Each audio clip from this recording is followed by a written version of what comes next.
been a functioning Tobago House of Assembly. Obviously, that's not the case. So with us tonight, we have an esteemed panel of Senator Dr. Maria Dillon Remy, Assemblyman Dr. Faith B. Israel, Mr. Julian Skeen, who's a youth activist and a motivational speaker, and we expect to be joined by Dr. Kern Johnson in a short while. So the key question, I have a number of questions that I have for you, panelists and listening audience, who are also welcome to participate. So the first question I want to pose to the panel is, what message do you think the electorate sends with that 6-6 tie result? Well, what's the real message?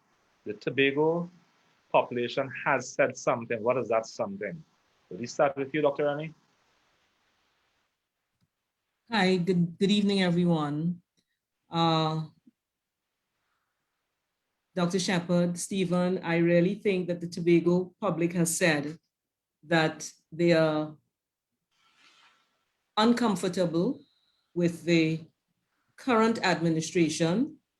Well, at least this is what it can be interpreted as, because they've moved from, they've moved down, and they are not as yet very comfortable with the opposition to put them into administration, and therefore there's a 6-6. That could be an interpretation.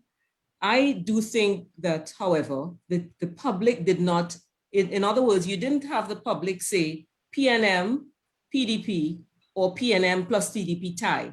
If that were the situation, that we would have said, yes, well, they said they wanted that tie.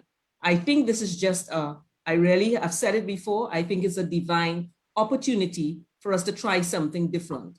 The people have said they are, by their votes, that they are not yet comfortable with one, and they are not as comfortable with what they had before, and therefore they want something that's different. That could be an interpretation of what we have here as the 6-6. Thanks, Dr. Remy. Mr. Skeet, can I have your take on this, please? Well, good night, all. And to you as well, hosts and fellow members of the panel and those tuned in. I think very, very clearly, if I may say, the population perhaps did not even intend to say 6-6. Let me take it from that unconventional perspective. However, given the outcome, the population, of course, believes very clearly that a 6-6 is a what we will call, and I have to join with Dr. Remy on that, a divine intervention. And therefore, given the divine intervention, I feel that the natural feeling of the Tobago populace is that we should find a way to make 6-6 work to our benefit.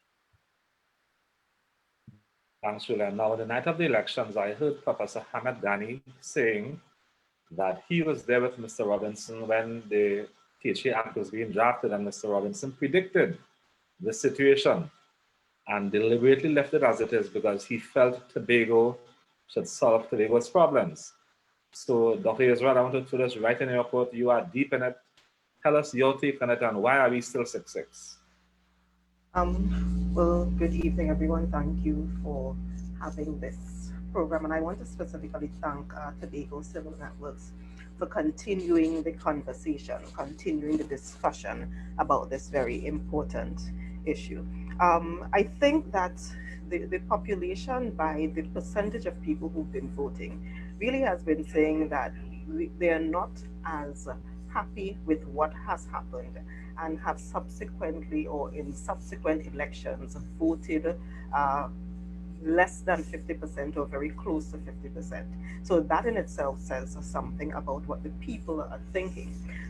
Given where we are now, and we said it on the night of election, that this is a perfect opportunity for us to advance the cause of Tobago's autonomy, and for us to collectively, as in the entire of the whole of the assembly, all 12 assemblymen, speak to Trinidad about this issue and finally resolve this outstanding issue that the average Tobagonian has been concerned about and have been quarreling about, and have been saying, well, we want greater autonomy for this island.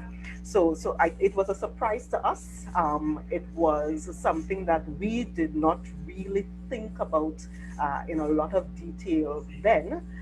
But we believe now that it is a perfect opportunity and we should not waste this crisis. This is an opportunity to show Trinidad that Tobago, as in all of Tobago, is coming to have the discussion about Tobago's autonomy, and it's not just a partisan thing. I think that is the way we need to look at it so that we can all benefit from the current status. Thanks, Dr. Israel. Now, you mentioned Trinidad, so it leads me into another question. Can the recently amended PHA Act, because we saw the Parliament sat on it and passed it, went to the President, and there are now 15 seats. Can that act be enforced now under the present circumstances? If not, why not? And should that legislation, should it be retracted and changed to have a tie-breaking mechanism or some formula for shared governance or some kind of oversight body to take us out of this situation? What's your take on that? I think our view on the amendments is that it does not solve the problem. One, because even with 15 seats, and I would like to make a slight correction, we do not currently have 15 seats. We currently still have 12 seats, and only after this act has been assented to, and only after the president has basically put it in the Gazette, will it then trigger the EBC to then change the 12 seats to 15. And we have no idea how long that process will take. One of the things the Prime Minister said when he came to Tobago a couple of weeks ago, when we had the candid conversation with all 12 assemblymen, was that the time that it would have taken for that to happen, meaning for the act to get to the point from a bill to an actual law, to then have the EBC change from the 12 to the 15 seats and all of that, would actually have taken probably about the same time that the Tobago Autonomy Bill would have, the report of the Tobago Autonomy Bill that is before the Joint Select Committee of the Assembly, the time that would have taken would have fallen just about the same time. And it was one of the reasons the Prime Minister actually said to this 12 of us that it's a good opportunity for us to sit down, work this out, and possibly wait for the Tobago Autonomy Bill for that piece of legislation to come to fruition, because it would then require us to have another election almost right after that happens again. And that is actually one of the reasons we've been pushing to have this power sharing type of arrangement, because whether it is for a 2-month period or if it's for a longer period, the reality is we are currently at a 6-6 state. We should be sharing power. The Tobago House of Assembly should be truly constituted, and we have an opportunity now to do exactly that. But as the title of this program is, we are still stalled. Going back to one part of the question though, is it's important to know that with the 2 amendments that were made to the current Tobago House of Assembly Act, my understanding is that neither of those 2 amendments speaks about what happens right now, for example, to dissolve the Tobago House of Assembly. It speaks about when we have this new assembly, if there is a tie, that the chief secretary, the old outgoing chief secretary, has the ability to basically call the shots and to be the tiebreaker and to say to go to the president and the prime minister and say, let's have a new election. But I am not convinced that that provision applies to the current situation. So our belief is that we still need to come together, unless we are willing, of course, and this is a question Tobago needs to answer, unless Tobago is willing to wait for the other option for the dissolution of the assembly, which is the 4-year anniversary. Yeah, that's too long. So on behalf of the 12, why did you all not take the Prime Minister's advice? Well, we have, I can speak very clearly on behalf of the PDP 6, because we were the ones even at that meeting where the Prime Minister came with the 2 options. We were the ones who said at that meeting, let us come together, and here is a 3rd option, the 3rd option being power sharing. We are the ones who've placed on the table several versions of what power sharing can look like. So I am not sure, no, let me not say I'm not sure. For a fact, I will not take responsibility for it not happening, because I think that the PDP's 6 has actually bent over backwards in local parlance for this to happen, but it has not happened because it actually takes the 12 of us and not just the 6 PDP assemblymen. So we saw that the PDP, and I'm coming back to the others, but you are center state, so it will come to you initially. We saw that the PDP put a proposal on the table, and the following week, there was a counter proposal from the PNM, and the general public felt that, they were close. A few points of disagreement, but we close to something. And then sometime after, something happened, and the PDP retracted from the negotiations and said all deals off the table. Why did that happen? Well, let me correct that. Several things. The PDP is the only party that has actually put a proposal on the table in terms of these are the possibilities for options. We have not received a proposal or even a counter proposal, really, because a counter proposal would say we agree with this, but we don't agree with that. Let's rewrite it, reword it, and so forth. So that really has not happened. And if we listen to there is an inaccurate representation of what Mr. Duke said, for example, after the 2 or so weeks after the fact. What Mr. Duke said was not that we do not want to negotiate. What Mr. Duke said is, given that everything we have put on the table has not been agreed to, let us just start from scratch. Let's take all of that off of the table and let's just start from scratch again. So we were saying we would allow the PNM to have the positions of chief secretary and deputy and presiding officer. Okay, let's take that off of the table. Maybe we could switch, give the PDP those 2 positions. So it is not that, and if you listen to him carefully, it's not that he was saying we will no longer negotiate. It's he was saying that we have placed so many positions on the table and none of them seem to be acceptable. Then let's just take them all off of the table and let's go from here, is what he was saying. Thanks, Dr. Rizal. And a member of the audience is asking, why is a member of the PNM not here?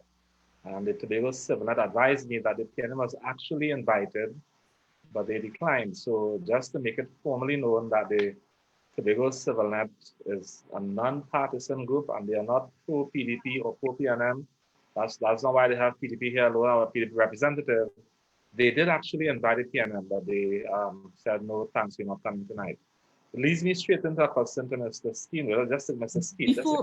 Before you go to that question about the matter that concerns if the president assents to the current amendment to the THA, the THA Act, what would happen? So Dr. Israel has said that it is not retroactive and therefore cannot nullify the current 6-6 tie that you have right now.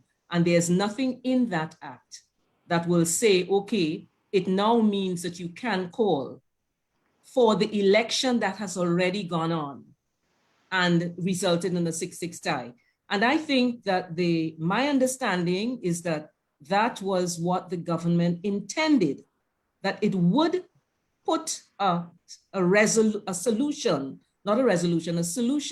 to what is currently occurring with the 6-6. In other words, they can go back to the polls as long as the president assents to the amendment. But the question is, and it should be asked of the government, whether because the understanding here is that it cannot be retroactive to January the 25th when that election happened. That's what you're saying, right, Dr. Israel? That is my understanding. Of course, by no means am I professing to be a constitutional lawyer. By no means am I professing to be a lawyer at all. So that was my understanding of it, that even if that happens, it does not change the current status. So we would still need to come together, even if it is just to dissolve the assembly to get to the new election. Right, I agree with you. Can come together to dissolve, but your coming together will be to dissolve it with its current current 12, not 15. Yes, certainly. Yeah. So we are at a stalemate. Okay, Mr. Steve, thanks, Dr. Remy. You are a man on the ground. At one stage, there was talk of a mediator or facilitator. What is your impression why the PNM did not want a facilitator or mediator to help bring the parties together? Well, Dr. Shepherd, that's an excellent question. But I don't know that I can tell you why the PNM did not want a mediator. under the circumstances. Now, what I would have paid attention to was the fact that when the discussions or that meeting did not necessarily turn out with a solution, as we had all anticipated when for the 12, and the suggestion was put forward by the PDP that the meeting should happen again, and more than that, that they were willing to accept a mediator. I did hear references in the media. I can't recall who it possibly was, the political leader of the PNM, indicating that the feeling was that if a mediator was coming in now to help solve the issue, then the question would be whether or not a mediator would be needed throughout the tenure. And it took me to a point where I stopped and asked myself the question: if we really understand what the responsibility of a mediator is, a mediator ultimately does not make the decision for you.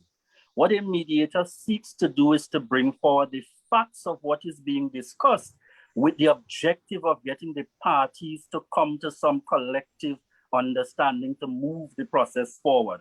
So I feel it is important to note that in these circumstances, when both parties are looking at the consideration of a mediator, you are not looking, it's not a mediator to make a decision on what will happen in Tobago, but rather it is someone that will seek to facilitate in times where, of course, things may get a bit heated, to ensure that the facts of the matter are continuously brought out within the time frame that we agree to and based on the ultimate objective that we are working towards. So it is really my hope ultimately that we will see some kind of return to the conversation, whether it be with a mediator or without a mediator. But we have got to put ourselves in the perspective, and I dare say, the 12 assemblymen have to operate in a manner as if there is no alternative. And therefore, there is no alternative to move forward unless we find a solution. And I draw reference to the 1818 scenario. When the 1818 scenario took place at a national level, because there was no parliament, the parliament had no alternative to resort to than to go back to elections with the same 36 and rely on the population to determine an alternative outcome to move forward, after which they were able to deal with the issue of now moving from 31 to 41 seats. And if I am to use history as any kind of reference, my view at this stage, and if you had asked me just after the election in January, I would have said no to this. But I'm now at a point where I feel that one of the recommendations in moving forward, as opposed to relying on the parliament at this stage, is to rely on the people of Tobago. Because we are in April, which ultimately means February, March, April. That is approximately 3 months since the election. And it is sufficient time to recognize that if the 12 are not going to make a decision that will allow us to move forward, where there is fair representation, then ultimately a decision should be made that will allow us to constitute the House and then dissolve the House in an effort to return to the polls with 12. And something tells me that Tobago will make a determination, and it is not very likely that it will return as a 6-6 again. Possible, probable, but not likely.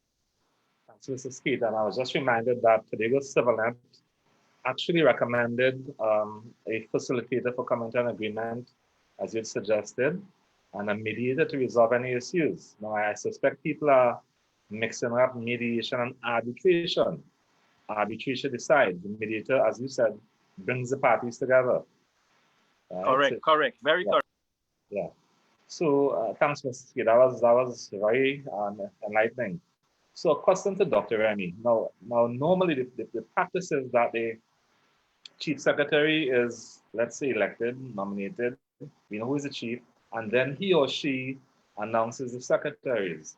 Is there any opportunity, for example, before they go to the president, that the chief secretary announces who are the secretaries for the different portfolios before they go to the president? Is there any opportunity for that? When you say announce, what do you mean? Announce to the public? Yeah, to the public. But right now it happens after. in the chamber. But the Okay. question is there no? Are you talking about that in the context of whether the chief secretary, okay, my understanding, are you talking about that in reference to the whether there could have been an accommodation with the PDP and the PNM before they go to the president? Yes. As far as I'm concerned, all the chief secretary says to the president is, this is the person I am recommending, I'm nominating for this position. So that could have been decided before. There's no reason why that could not have been decided before by the agreement that is made by the parties. So in other words, if you, Dr. Shepherd, you have been recommended by this party, and I am the chief secretary, I can say my recommendation for this position is Dr. Shepherd. It does not mean that that you have the sole, in other words, only you alone could choose that person. You are the person who recommends to the president. But it could be somebody that was chosen before, and it is precisely because of the fact that you have the 6-6 that you make an agreement before. You don't necessarily announce it before. This is a recommendation you made to the chief, make to the president. It could be, I see no reason why it is not something that could not be agreed on before. Okay. A follow-up question, Dr. Remy. I keep hearing on Pulse and Tampering in the morning, I am on the streets in Scarborough and Tobago and so on. People are asking about the executive council that is presently in place. And the questions you're hearing, calling shows, is it democratic? Is it legal? Is it right? We hear 1-6 is not bigger than the other 6. How come 1-6 still has the executive council? What is how do we formally and properly understand that? The intention of the executive council holding over was that they would, from the dissolution of the assembly to election, and as happened all over the last 20 or 40 years, is that they continue to operate until the election and a party. Dr. Remy, I think you froze. I think Dr. Remy froze. So let's hope she comes back. In the meantime, let me just add to the earlier point. Until Dr. Remy returns, the point that you made in relation to the chief secretary. You see, it's also important to note.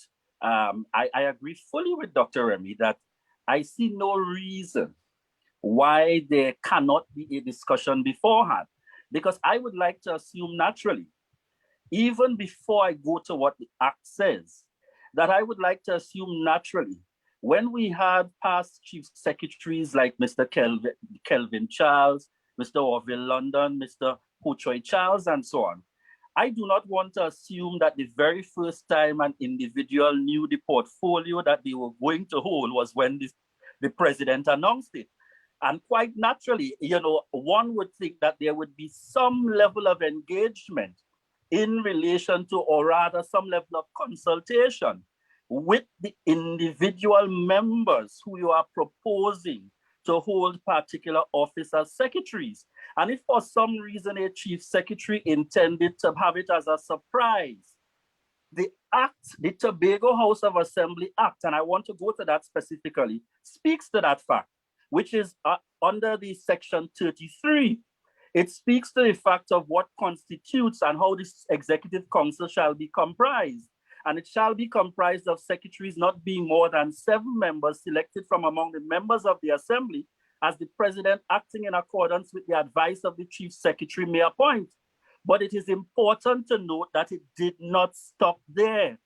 The following aspect, which is item 2, clearly indicates 33.2, the chief secretary shall consult with members before he advises the president in accordance with subsection 1C. So I think quite naturally, again, I have to join with Dr. Remy by saying, I see no reason why some level of consultation cannot take place in determining beforehand who are the persons that will hold the relevant portfolios as secretary within the construct of the assembly.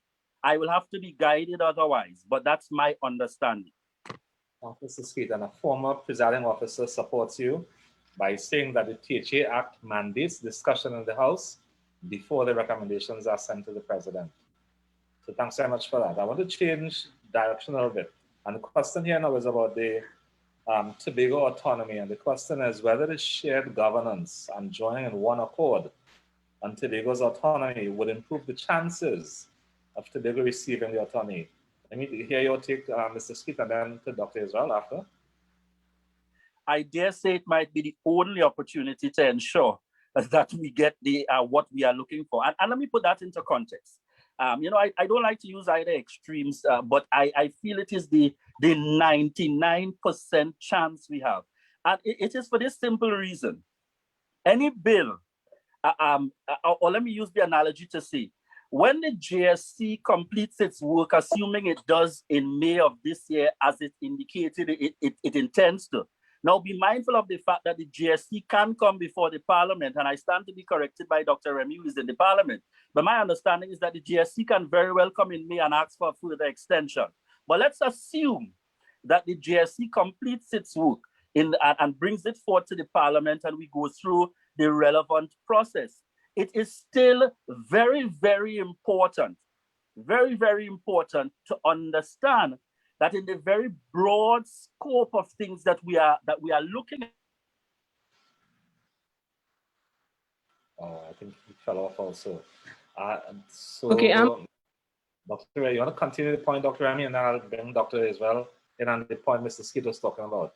So Dr. Remy, continue where you left off. You wanted to remind me what I was talking about?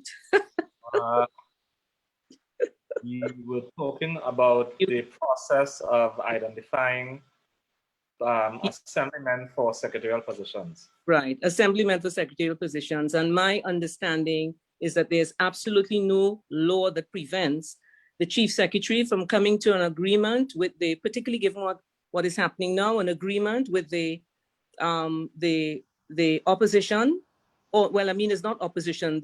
There being an agreement with the 12 people as to who would be nominated for these persons, and these names are taken forward to the president. There's nothing, as far as I'm concerned, is against the law with that.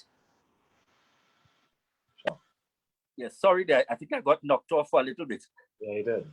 Yeah, so I was just making the point that I really feel this is based on your question about chances for the autonomy, I really feel this is our very best chance for the simple reason, as I mentioned, should the GST bring it forward to the Parliament, let's remember that there is a requirement for a special majority for that bill to pass, which therefore means that there has to be agreement not only on the government side, but there has to be agreement from the opposition side. And then when we move to the Senate, there has to again be support that comes collectively in order to achieve that special majority. Now, I think it is very unlikely to me, and if we look at the scenarios, if we have a collective of 12 agreeing that this is something that Tobago wants, I think it is very difficult for the Parliament in Trinidad to now say, we are not granting it, right? And therefore, that's why I feel ultimately, because here's the flip side to that. If we have a PNM administration in Tobago and the PNM administration in Trinidad votes in support of it, there is no guarantee that an opposition will support. And similarly, if you have an opposition, if you have the PDP leading the administration in Tobago, and even if the PNM decides to put it forward, there is still no guarantee that the opposition in Trinidad will support.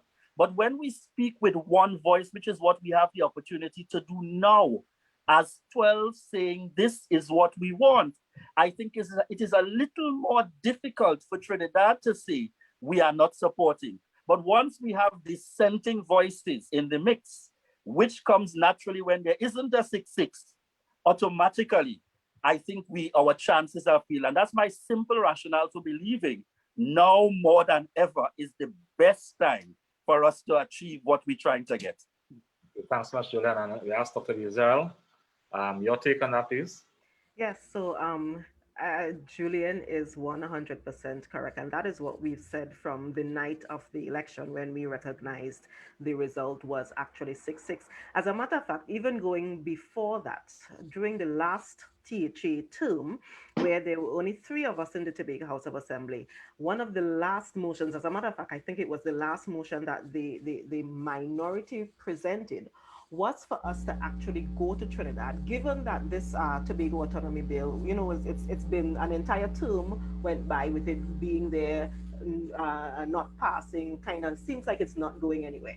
One of the things we suggested, even at that point, was that the entire House of Assembly, the whole of the Assembly, should actually go down to Trinidad and make presentations to the entire Parliament. And you're right, that includes opposition, it includes executive, it includes independent individuals, and speak with one voice, because we believe that that really is the only way the Parliament of Trinidad is really going to believe that this is what all of Tobago wants and not necessarily what a particular political party wants. So that is critical. That is absolutely critical. And I think it is we are missing a crisis, or we are wasting this crisis, because we could all come out, as in Tobago. We are no longer thinking about PNM or PDP.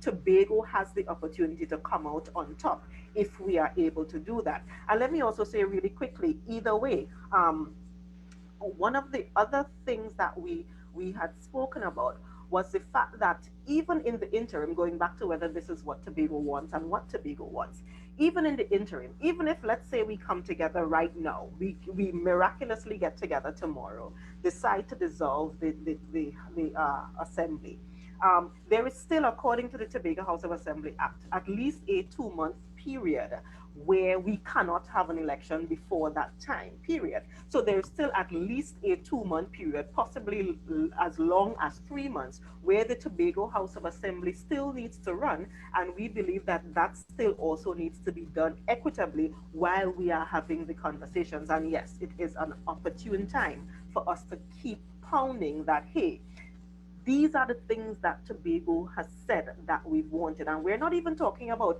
everything that is in the bill currently, because there are things that are in the bill that we did not say we wanted. And there are discussions like that that needs to happen. But we definitely need to move. We need to speak as if it is Tobago, all of Tobago, speaking to Trinidad, all of Trinidad, with this situation. And this is an opportunity to do it. Thanks very much. Now, I hope this is not a hypothetical question. Given what you know, you've been there, is it possible for both sides to return to the negotiation table? And if so, under what conditions? And if not, why not? Well, we have said, and you know what is so funny? We have said that we are ready and willing and waiting to go back to the negotiation table. As a matter of fact, it's one of the reasons that we've been purposely extremely silent for the longest while. And even many of our supporters have begun meeting us complaining about how silent we've been, because we again did not want to become adversarial. We did not want to then start hammering against certain things that we are seeing that are obviously wrong, because we wanted to have the table, we wanted to have the opportunity to come back to the table and to have meaningful discussion. And it's also important to state that when the last correspondence that we got from the official correspondence that we got from the People's National Movement, all it said was that the date that we had suggested for that meeting was not an opportune time, and that we can come back, we can arrange another time to have the meeting. That is all that official letter said. Now, we know that what we've recognized is that there are things said officially in correspondences, and then, you see different things being said publicly. But officially, that was the response. So we are still saying, okay, let's have the discussion. Let's continue to have the discussion, because that is what Tobago wants. So officially, the window is still open, or the door is still open officially? As far as I am aware, the door is still open, yes. And just for those who are joining now, who might be thinking, why do we have Dr. B. Israel here alone from the PDP and there's not someone from the PNM. They were invited, but chose not to accept the invitation. So this is not a PDP forum, just to let you know. It is meant to be a civil society forum, and all are invited. So let me ask the panel a hard question. This is some sums. Now, according to this summary of the return of election expenses for 2021, the 24 candidates spent approximately $550,000. Why is it a consideration to dismiss an unencumbered, fraud-free, and legal election results in favor of a return to the polls 3 months later and possibly spend another $700,000 because if the districts are increased to 15, more song trucks, more noise, we still going to school online, and in another 12 months' time, another elections again. Why do we want to do that? You're on the floor, Dr. B, so just tell us again, why do you think we want to do that? And that is one of the reasons we said from day one that this is an opportunity for us to share the power, whether it is only for a 2-month period, which is the minimum that would take us to an immediate election, or it could be for a longer period while we hammer out all of the kinks as it relates to the Tobago Autonomy Bill. That has been our position from the beginning because we understood this. And I guess possibly because we are also a party that is not, bathing in money. So we are very, very aware of how expensive elections are and that we do not have access to the state's purse one way or the other. And everything we do really is because we are trying to pick at every little pocket we can get to pay for these things. So maybe that's another reason why we are more open to letting us sit down, letting us share power, letting us do this, fix the Tobago autonomy issue first, and then go back to the polls after that is done. That has always been our position. So thanks, Dr. B, as well. So I would like to get some comments from the listening public, the audience. I'm not seeing any questions, comments coming in. But Dr. Remy, can I get your take on that? $500,000 spent on elections. If there's another election in 2 or 3 months' time, possibly $700,000-800,000, and in another year, maybe $2 million. When that money could have been done from so many other things. Stephen, that's only the money that you're talking about that the candidates would have spent as they put into that's not the cost of the election. Right. That's just money that people would have spent. So the cost of the election, an election is a costly business. I'm not sure exactly how much it costs. We can get that from the EBC or from the Ministry of Finance, but the election is costly. Is it worth it doing another election now? I am firmly of the view that we should not be going back to the poll now. But if the 12 assemblymen cannot come up with a reasonable plan to go forward, then we should go back to the polls. But it should be with the 12 as it is now, and they should seek to negotiate. I think the ideal would be what we had talked about and what has been mentioned, what everybody has been saying. But one thing we are not really, I think, talking about is how difficult it is for people who are of different views and different persuasion to come together. And I think it is and particularly when you have a lack of trust and all that is in the public domain, and as to who said what about this one and who said that about that one and all the legal threats and stuff like that. That is a big hurdle that has to be overcome. So I'm saying unless those things are dealt with, and this is where I think that somebody who is able to help with mediation is going to be able to assist with that process, then it may be an opportunity for the people to get together to come to an agreement. So I really do not think that would not be my first preference to go back to the election. For the poll, the first preference would be what everybody is saying here, for a period of time until you get the real thing that you are wanting all the time as a Tobago, which is the autonomy bill to be passed. Then you come together, you make an accommodation until such time as you get that, and then you go back to the poll. I think that would be the best thing. Thanks, Dr. Remy. And let me ask Mr. Steve this question. Have we really exhausted all possibilities of having this matter resolved? Is there anything outside of elections, outside of politics and PNM and PDP? Is there anything all 60,000 Tobagonians could do to have this matter resolved? Fall on our knees and pray. Fall on our knees and pray. And you know, I have to start on that premise because I feel fundamentally what we have is a situation of politicians putting themselves in some instances in determining the way forward before the people. And I feel if we appeal to that higher being of the Almighty God, it might put us into more of a perspective to recognize that if we put the people first, we might be more inclined naturally to recognize that we must find a solution. We must find a solution ultimately.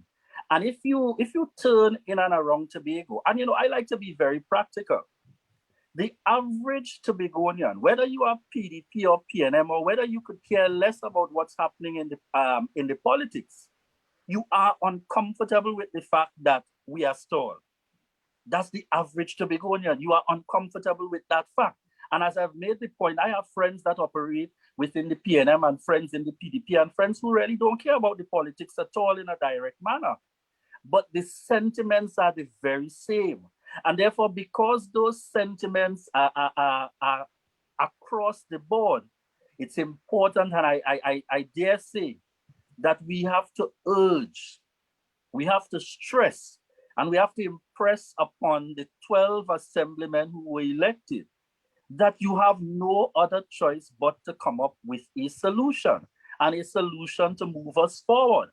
And I want to go a little further to indicate that even if it means putting a structure that says we meet from now until the end of May every week with the intention of coming to a solution, and if the end of May gets here, we agree that we include a mediator for a week or two again. And if that does not work, then we agree that our next meeting will be for the purpose of determining how we convene in order to dissolve so that the people of Tobago can once again decide. And I'm just putting what is a framework in place to suggest to you, put some structure to it, and let's move forward with the process. There's no way we can continue to operate in this manner as if there has been a clear winner. There hasn't been, and Tobago understands that clearly. And if you are dealing with the public service in Tobago any at all, let us be real. If the institutions had intended for an individual to be managing multiple divisions without a challenge, then we won't have a need for all the secretaries we had in the first place, which means even on the current executive council, there must be some strain. I remember the media asking, I think it is the chief secretary, about the third portfolio being added. And he was honest. He said, it's a challenge, if my memory serves me well. And the fact remains, the strain exists even at that level in trying to work with it.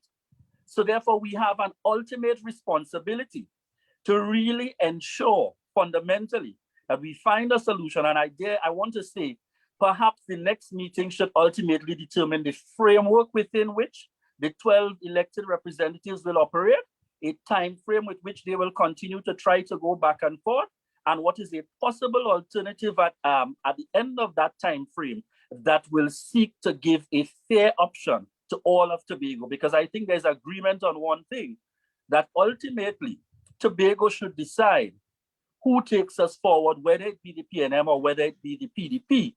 And I agree with Dr. Remy when she makes the point that if you cannot come to a solution and set a time frame, then ultimately the only choice we have is to return to the polls with the same 12 and trust in the Tobago people and God that we will have a clear winner determined to move us forward. Mm-hmm. So thanks. And I want to put you on the spot again, Julian, because I can't ask Dr. Faith this question. It's a question from a Facebook viewer. Why is the PDP alone being pressured to have talks with the PNM and the PNM not being pressured to do the same? So I'm shielding Dr. Faith here. Julian, let me get your question again. why is the PDP alone being pressured to have talks with the PNM and the PNM not being pressured to do the same? Well, I think that's a very interesting question. I would put it the other way. It would appear that in most of the instances, the PDP seems to be making the first move when you look at the circumstances generally. But I think it could be a scenario of the PNM operating from a perspective that they continue to hold on. We have the holdover executive that continues to hold the responsibility beyond, so that there may be what one considers to be some level of comfort, or some level, as I have heard it described as well, some level of responsibility in terms of until there is some change. So that may naturally lead one into a comfort zone, so to speak. And that is why I made the point clearly. When you come to the table to discuss, it's important for the 12 to come to the table with the belief that we have no other option but to find a solution. We shouldn't be thinking that others can do it for us, because from the time we have that mindset, we do not come with a willingness to go above and beyond to ensure that we find a solution. Stephen Brandon Gray has his hand up. Yeah, sure. Brandon, take a mic and turn your camera on. Brandon, you have a question? Not really. Well, good evening, everyone. And I think this is a very important forum that we are discussing. But yes, you hearing me? Yeah, we want to see you too. They want to know who is Brandon Gray. Strange. That's a strange one. I can't get my camera on. I don't know why. Yeah, go ahead. Yeah. But I like the discussion that Mr. Skeet is making. But that's a discussion. I think we need to get down to putting something in place. This forum has the ability. We all are voters in this town. We are voters, all of us. We must call on the assembly and call on the people who were voted into office to do the thing. But we are just talking. So we need to decide what are the process that we are talking about that we would like to implement that process, and call on the people, the assemblymen, to come and meet with us, come and sit down with us. We are electors, we are the voters of this country, and we must put it in the public domain. What is happening here tonight is that the people on this panel, the people that participating, they know of what's happening here. Only they know of what's happening here. Does the public in Tobago know what we are talking about? Are they aware of the discussion that we are having? No. So we need to go into the public domain, explain to the public, pick some people, pick a committee, whoever it is we want to select. So we will select some people from tonight, put those people and say, this is what we are asking you to do. And they have a mandate to perform and go out and get it done. That is what we need to do. The talking must stop. Acting has to take place now. And we, as this forum, we are engaged in that, and we must do. There must be action, and the public must know that action, and they will jump behind that action. And then everyone will find themselves in place. That's my question. I think we need to stop the talk and put something in place and get the thing done. I am fed up of it. Thanks. Thanks, Brandon. And there's another comment that the voices of the public need to be awakened and take ownership now if the desire is strong to have autonomy. So, Brandon, that sounds as though there's a cry for a third political force of the people. And the question is, how can that happen? How can all 60,000 make their collective voices heard so that the 12 who were elected will listen and act in and do the business of the people? Open question. Dr. Remy, is there any opportunity for something like that as an independent? How do you see it? I know CivilNet did start a petition at some point in time, And I know immediately after the election, there was the petition going on with other persons. I'm not too sure how far that reached, but I agree that the public's voice should be made known loudly that it is not acceptable what is happening here. How that is done, we're in a time of COVID. Restrictions on gathering are a reality. Creatively, it will have to be done to let the people know, i.e. the 12 assemblymen, that what is happening is not acceptable. And they were asking as to why the PDP is being forced rather than the PNM. I think my understanding is that the message is to all 12 assemblymen. It is not to the PDP alone. The PDP happens to be here because they've made themselves available.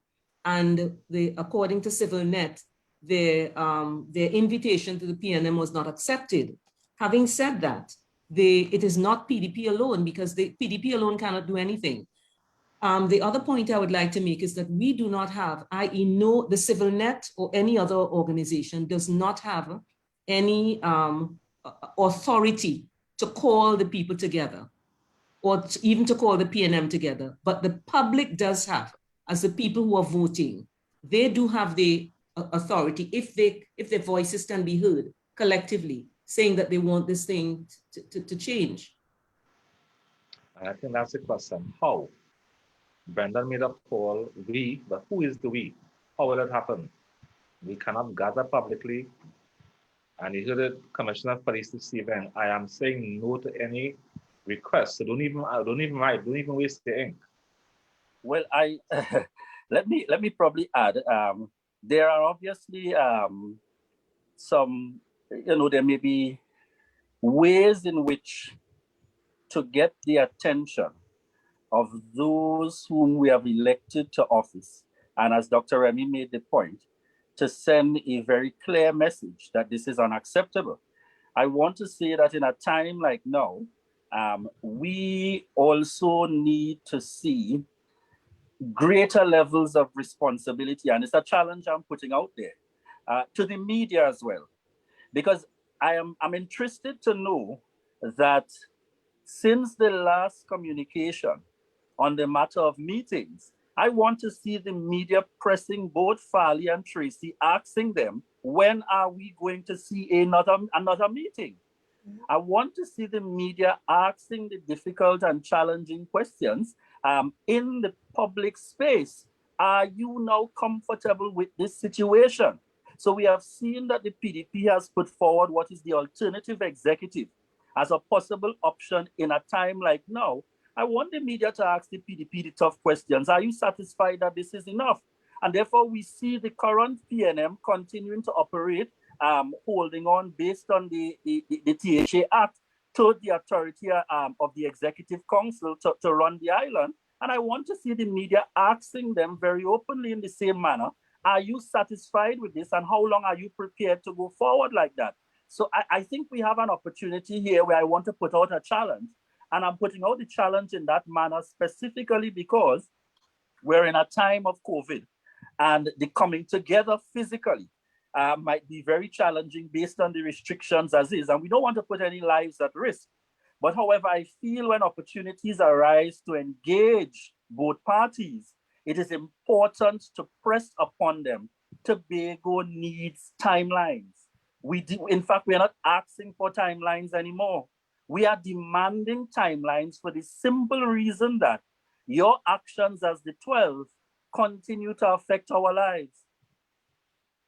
Thanks, Julian. I know Dr. Vanis James wants to make a point. Dr. James, take the mic and the camera, please.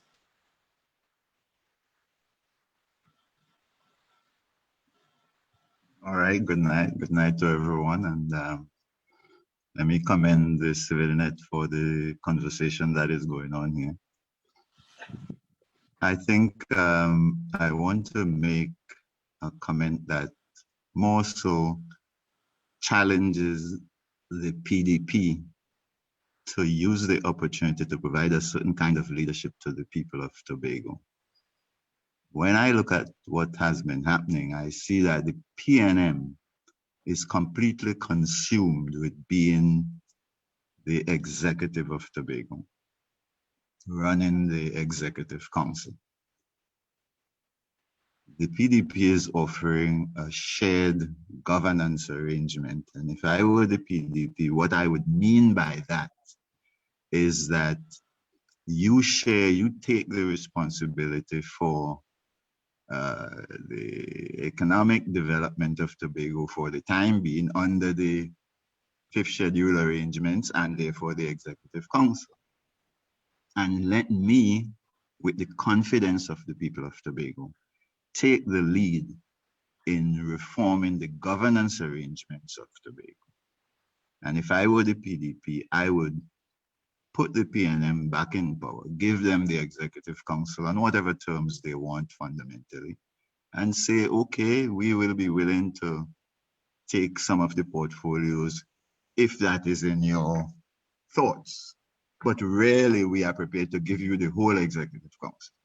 And we will take the Deputy Chief Secretary post on the condition that we be given a full mandate to take responsibility to reform governance. And reform governance would then mean we would bring to the THA, properly constituted now, the Tobago Autonomy Bill we want now. And if we as the THA passes that, that's a proper expression of the will of the people of Tobago. And then we'll take that within 3 months or so down to Port of Spain, and all of us as the THA would lobby for that, because I think the bill they have in the parliament now is nothing but danger for the people of Tobago. And within that bill, we will be getting the right to reform the government of Tobago. So we'll then come home after 6 months or so and reform the THA to ensure that the people of Tobago are empowered to prevent the abuse of power and the incompetence that has been displayed for 40 years under the existing THA Act and its predecessor acts. If the PDP was to do that, it would become not only legendary as the leader of the proper reform of governance in the country, with demonstrative capacity for the people of Trinidad and Tobago to learn from us in Tobago, but the PDP would also be a leader in the Caribbean, which is looking on.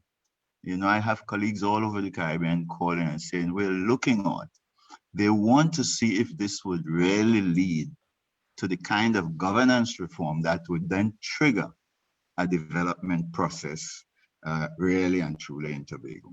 And I would say to the PDP, after you've offered Tobago in public, and therefore the PNM, that leadership, that kind of high-powered leadership, when we then go back to the polls, the people of Tobago will have a fair chance to assess who can perform when they get good governance and who cannot.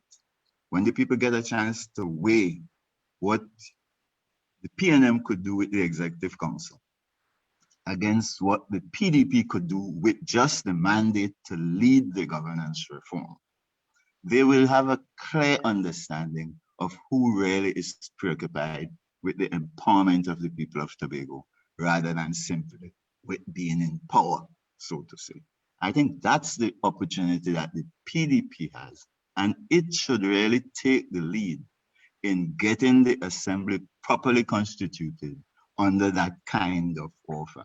I think that the PNM would be hard pressed to refuse that. And if they did, they will have to account to the people for why they would refuse to look after the people's interests in the way the PDP is suggesting. I think one last point I would like to make, and that is that the PDP itself has to be very careful not to send a signal to the people of Tobago after the people listened to them and gave them 6 seats with a mandate essentially to reform our system, not to give the people of Tobago any signal that they are preoccupied in the way the PNM is with being the Executive Council. I think they ought to remain preoccupied with the business of reforming the governance arrangements in Tobago to create proper foundations for us to take off in our development. And I think that's the kind of comment I'd like to make as a member of the civil net myself.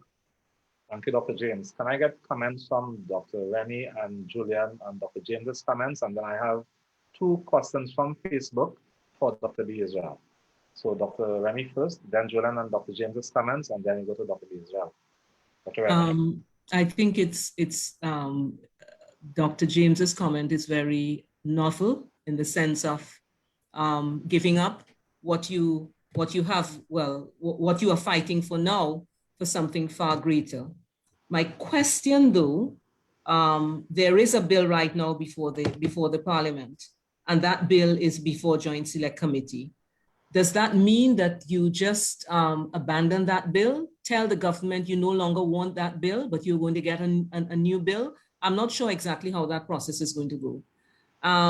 That they giving up something for something bigger, I think is quite laudable. And what I thought Dr. James was saying is that giving up what you have put on the table, I want this, I want that, but being around the table so that you both can go down, I thought was going to be something that was going to be more meaningful in terms of acceptance. In other words, not just the PDP being responsible for reform, but the PDP and PNM agreeing on a way forward so that they go to the government saying that the thing, because you currently have a bill that's there already that has been that is almost ready to come back to Tobago. What are you going to do with that, Dr. James? So that's my comment. I would prefer, well, the way I see it is that instead of the PDP, him saying that the PDP will take the responsibility to go and take control over what happens with the development of Tobago, that it should be a joint responsibility. Yeah, let me just quickly respond to that there, Dr. Shepherd, by saying that I see where Dr. Remy is going, but Doc, my point is this: the Executive Council will be constituted, and there will be a Deputy Chief Secretary, and all of them want to get the Assembly to push the agenda of autonomy. That has to be led as a portfolio inside of the THA. So who should lead it? It's the THA is responsible, but who should lead it? Given the outcome of the election, I would suggest that if I were the PDP, I would say we, under the Deputy Chief Secretary, should be given the mandate to lead it, just like you will lead finance, and you will lead the economy, and you will lead community development. So we together, because remember, under the THA Act, there is no such mandate. So the THA has to take a decision, collective decision, to take on the mandate of reforming the government of Tobago on behalf of the people of Tobago. And they need to give that portfolio to one leader. And that leader should be the Deputy Chief Secretary with the level of authority and skill to carry that. That's the first thing. Secondly, let me say with respect to the Autonomy Bill in Trinidad. The Autonomy Bill in Trinidad is nothing but danger to the people of Tobago because it has within it the governance arrangements of the people.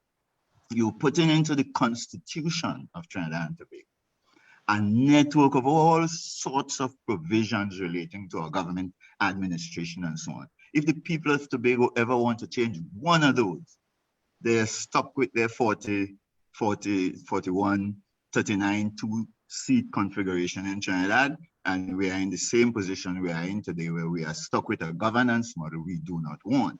So we should not, as a people, accept that kind of bill that is there. And one last thing, the bill in the House, the last version we saw from Camille Robinson Regis, assigns to Tobago an 11-mile boundary. That's not the Tobago that was in the Bill A and Bill B submitted by Orville London and the people of Tobago before. And it's not the kind of Tobago we should be talking about today. So the THA once it's properly constituted, configures itself to lead the people of Tobago and say, look, in the current mode, it is not the Joint Select Committee bill that Tobagonians want. It is what we, as the representatives of the people of Tobago, vote to say we want. That's all. We were elected by our people. We are now going to go forward and pass a THA bill that says this is what we want. And just like the THA Act provides now, we can take a bill to Trinidad and say this is what we want. And you, the people down there in Trinidad, make up your mind. Do you want to keep us in colonial chains, or do you want to give us the kind of autonomy that we are seeking? That's the point that I am making, more so than you take a one-sided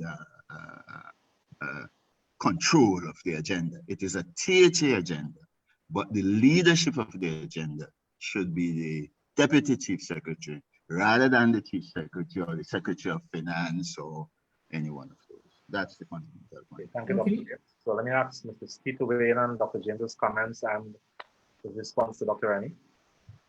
Well, I think it's a very interesting idea, and it speaks to one of the things I noted in all the back and forth. There was no specific reference to how we focus and zone in on what would be that agenda in terms of the changes that we want to see in the context of what is to be approved and to be formed as the new Tobago House of Assembly construct.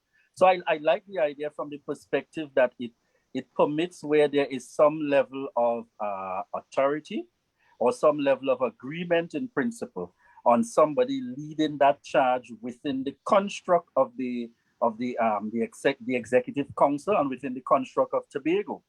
But I dare say, I do not think it is very likely that we would see the parties agreeing one take one and one take the other.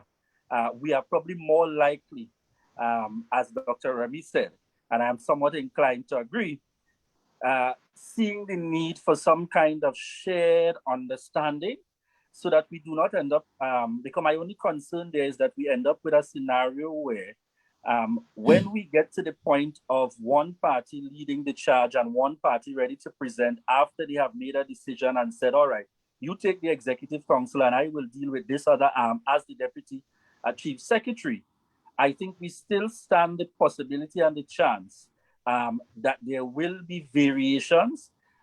There will be the feeling that things should be adjusted, things should be changed, things should be modified. We don't agree, we do agree. And therefore, in that sense, I am inclined, I like the novel, the newness of the idea, but I am inclined to say it must happen in a construct where there is still some level of sharing in both aspects. That's the way I see it. Okay, thanks, Julian. So I'll come back to you on the question of the fifth estate to the media, but I want to go to Dr. B as well, with a question from Facebook. And Dr. B as well, the question is this. Do you think a petition to the Prime Minister and central government for shared governance is an option to move forward? If not, what do you recommend? Well, unfortunately, in Trinidad and Tobago,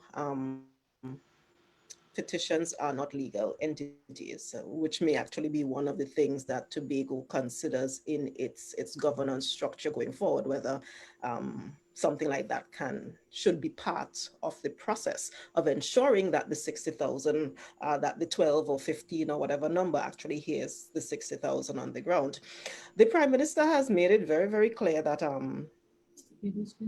he will not participate in the process like that. I mean, that is why we had the meeting, he came, and when it came to the part of us, the 12 of us speaking, we actually went into another room so that the 12 of us can speak, because he made it very clear even at that meeting that he did not want it to seem like he was the political leader of the PNM at that point and bringing undue stress or bringing undue pressure on Tobago to do anything. So whether we sign a petition or not, I mean, the fact that we have had 20-something thousand people voting, and this is the way those people voted, that in itself is a petition that was already signed to do things a particular way. And even when that happened, the prime minister was very clear in how he moved forward by going and doing the amendments and not even having a conversation with half of the 12 before going to the parliament and that kind of thing. So I don't know that is that it would necessarily work if you speak about sending the petitions to the prime minister or the president, or even if you think about the president. On inauguration day, the president ensured that she had no part in the picking of presiding officer and chief sec by having us do one part down at Magdalena and sending us up to the house to do another part. So I don't know that is going to work. What I do think is going to work, which is what has worked to some degree, is Tobagonians actually being a little bit more vocal than we've been thus far. I know, for example, when the question about the prime minister coming to Tobago and having the conversation, the reason we went, as in the PDP went to that meeting, it's because we listened to the people on the ground. We listened to, every funeral we went to, somebody was saying, oh, you better go to the prime minister meeting. You turn on the radio and everybody, you all need to go to the prime minister's meeting. And we recognize that we were elected by the whatever hundreds or thousands of people who voted for us, and we needed to listen. We've had situations where individuals who were part of the holdover government were rehired and then subsequently fired again because people spoke up and people started getting very vocal about how uncomfortable they were with those individuals still being in the executive. So I think that Tobagonians getting loud, not necessarily congregating to get loud, but calling in on the radio, calling in on TV, every time you see any of the 12 of us. And I think that it already happens. We would be in the middle of funerals and in the middle of the funeral while we are trying to be somber and so forth. People are having those kinds of conversations with us. So I think that is what needs to happen. And it needs to happen even more, and it needs to happen even more forcefully with all 12 of us. That is what I think needs to happen. Well, that's a sterling quote to Tobagonians. But I have a difficult, thanks, Dr. Israel. I have a difficult question for you from a Facebook commenter, and it might put you on a spot, but I'll ask it openly. What reason was given by both parties for rejecting each other's choice of presiding officer? That is actually not putting us on a spot at all.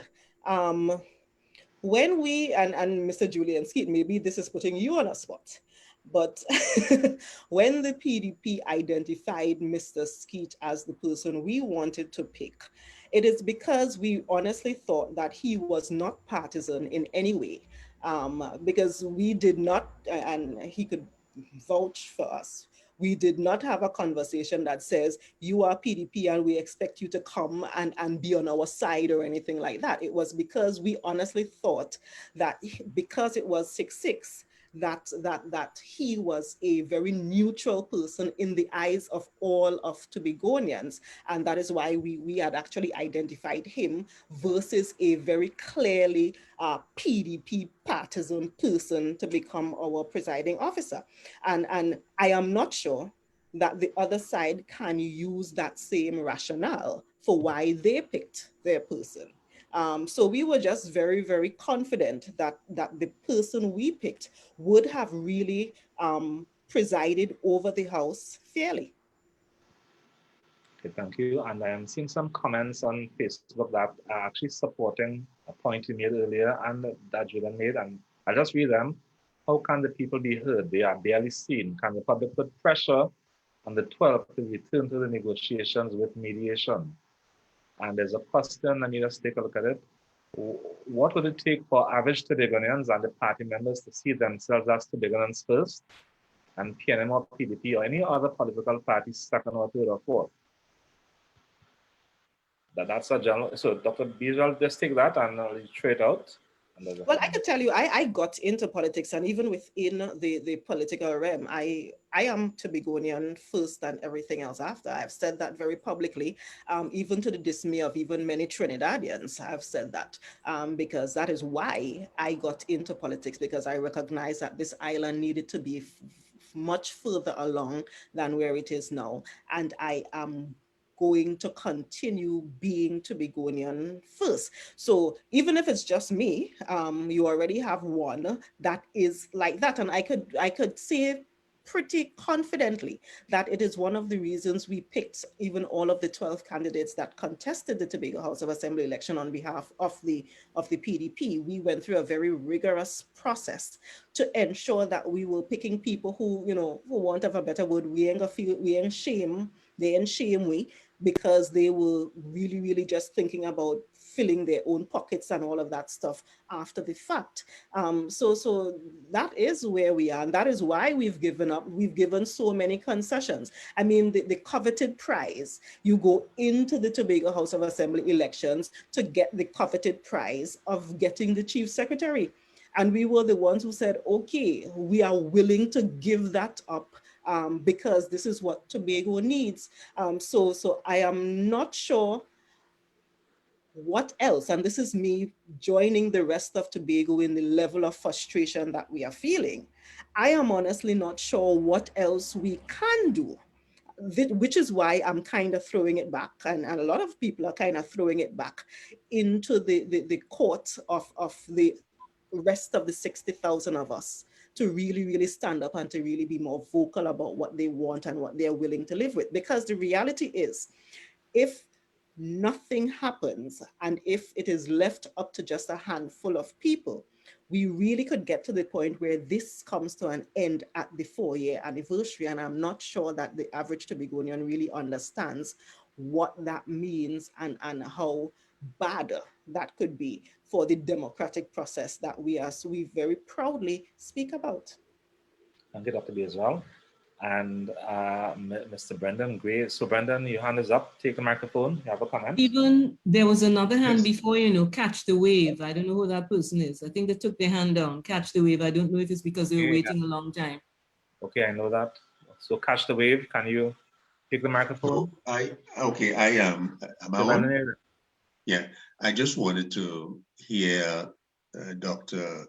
Israel comment on Dr. James's presentation. I didn't hear her comment on that. Okay, sure. Certainly, it is actually a very, very novel idea. It is one that we have also, as in the PDP, we have looked at. I will actually start making a plug now that a part of that process is to have significant public education and so forth, which is something that we are actually going to start doing from next week. We had actually kind of taken a break for the Easter and recognizing that people were getting burnt out and that kind of thing. So it is something that we are definitely going to look at, something that we are definitely going to continue discussing. And if you really think about it, even the fact that we had agreed on accepting the position of deputy chief sec and so forth means that we are already thinking down that line of practically giving up the power that is within the executive to ensure that Tobago benefits. So certainly it is not something that we are opposed of, and it's a matter of just how we move forward with it. That is what we would need to work out. And if you would recognize, many of the individuals in the panel, many of the individuals on the ground, we have been listening to you. I mean, you've come to us and we have continued to listen to you and we've continued to say, yes, this may not have been what I personally want as an individual, but because we understand this is who we represent, that this is what needs to be done. And that is how we have been functioning. Thank you, Dr. Faith. Ms. Lyons, the microphone is yours. Go ahead. Thank you. And this is Corelli Lyons. I want to thank the panelists for taking the time to take on Tobago's issues. I was particularly want to thank Dr. Banner's because the question I was coming in with was, could it be possible that we were seeking to apply a very partisan political solution to something that was fundamentally deeper from a socio-economic and historical issue for Tobago, by seeking to apply a solution that best fits a country that has political opponents seeking to put in place an administration. In that from what I've been seeing with the challenge that we face in Tobago is one that, and the results before us, I think, kind of test it. The reason why we are here with 6 and 6 on two sides of a seeming political divide is one that says, look, Tobagonians are of the view that our particular issues are not addressed by the typical governance that exists in democratic societies. Number one, Tobago is not a country in and of itself, but yet still we have been seeking to apply a remedy, and I might dare say, an administration remedy to something that is much deeper, fundamentally deeper.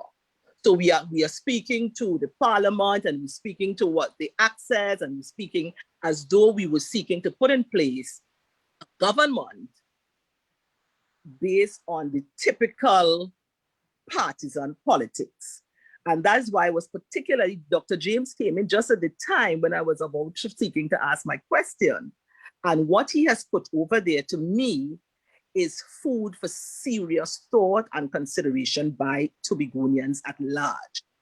Because Tobago as an entity, and if we looked at what has the fallout from this present situation, like I've never seen before, is to see Tobagonians, all of whom I dare say, I always say we are all related, having such polarized positions, such antagonistic approaches to seeking a resolution.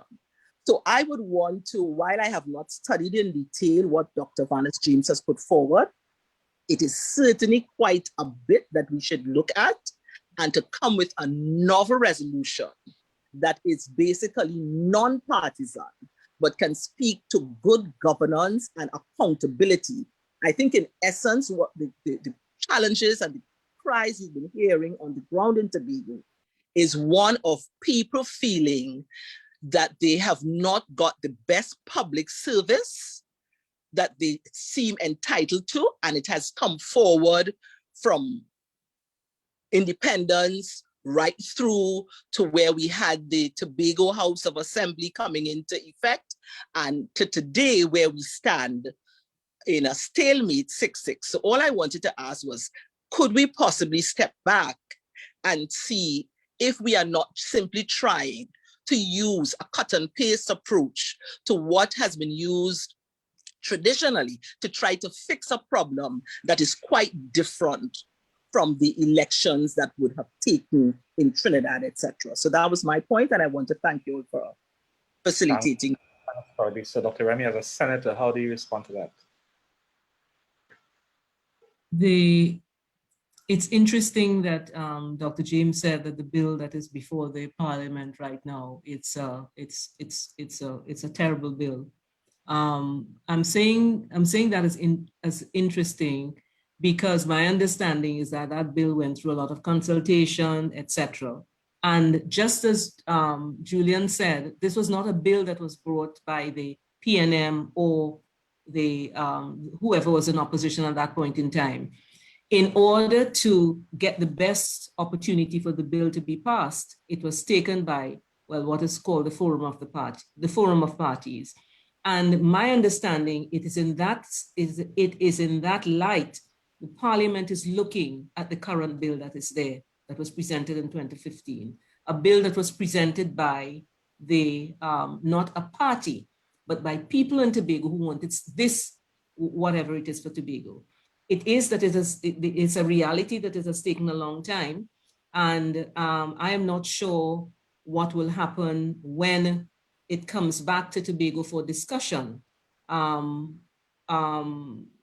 If you say now, listen, throw that out, go to an entirely new process, particularly given that Tobagonians has had that process going on for so many years in terms of consultation. I mean, they'll tell you about how many times they consulted for this autonomy in Tobago. And the 1996, what they got, it was not what they wanted, and they have now trying to get something that is better. And I am not sure how that is going to work. I'm really not sure it's going to work, given the history. It's not as though it's being taken in isolation. In other words, if this was being done in isolation, then fine. But it's given in the history of what has happened. There's a bill before the parliament right now that was not presented by the PNM or by the opposition, was presented by a forum of parties. So it is being taken for the first time as a bill that's coming from Tobago. We are now saying, or putting this as a possibility to pull that back and bring something that is now novel and unique. And I am not sure how that is going to go. Okay, it may be better, but I don't know how to work. Now, there have been a number of calls on Facebook, on the audience on Zoom, and from Julian and from Dr. B as well, about a movement. And Julian started talking about the press, the Fifth Estate, because Julian is about getting the 60,000 mobilized. It cannot be done physically now. What role do you see the press in this? Has the press been asleep on the job? The media, are they active enough in trying to forge a solution? Julian, your call. We have 5 minutes to go. 3 minutes to go. Well, let me say very quickly. I think I would have elaborated on it somewhat before. The media ultimately, I think, has been trying. But what I'm suggesting at this stage is that the media, in the context of those who operate in the Tobago space, whether they represent Tobago media houses or they are connected to media houses that are based in Trinidad, I really want them to use that collective to make demands of both the PNM and the PDP. And don't even feel badly about it, because these demands, quite simply, are what would naturally lead us to the position where, in the public domain, they have a responsibility to respond to the issues, as the case may be. And I really want to encourage the media in that context to use the opportunity to come together now more than ever, particularly with the objective of ensuring that when putting the question to these parties, both the PDP and the PNM, that we seek definitive responses. Very definitive responses. So don't just tell me you are open to talks.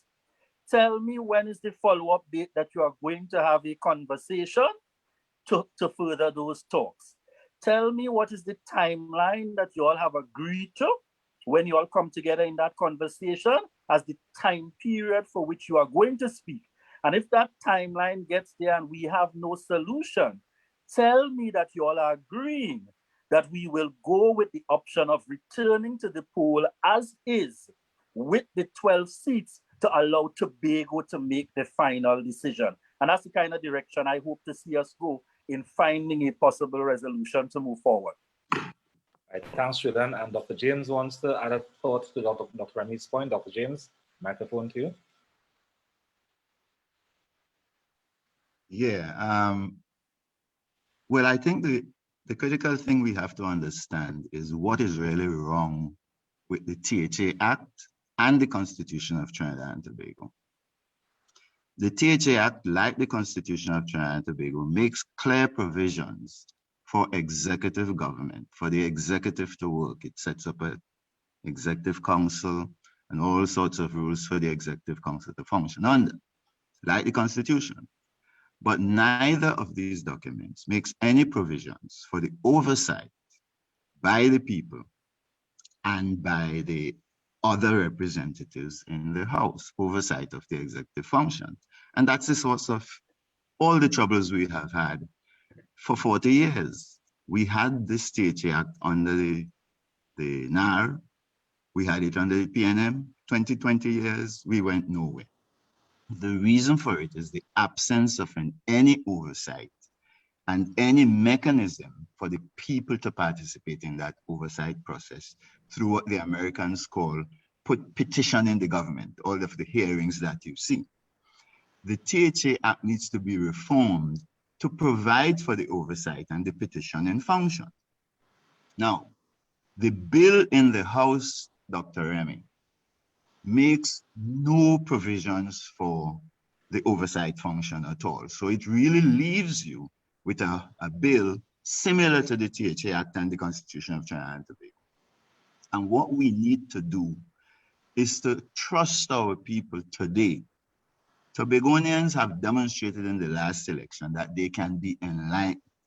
And if the THA, with 6 enlightened representatives and 6 PNM reps, whether they are enlightened or not,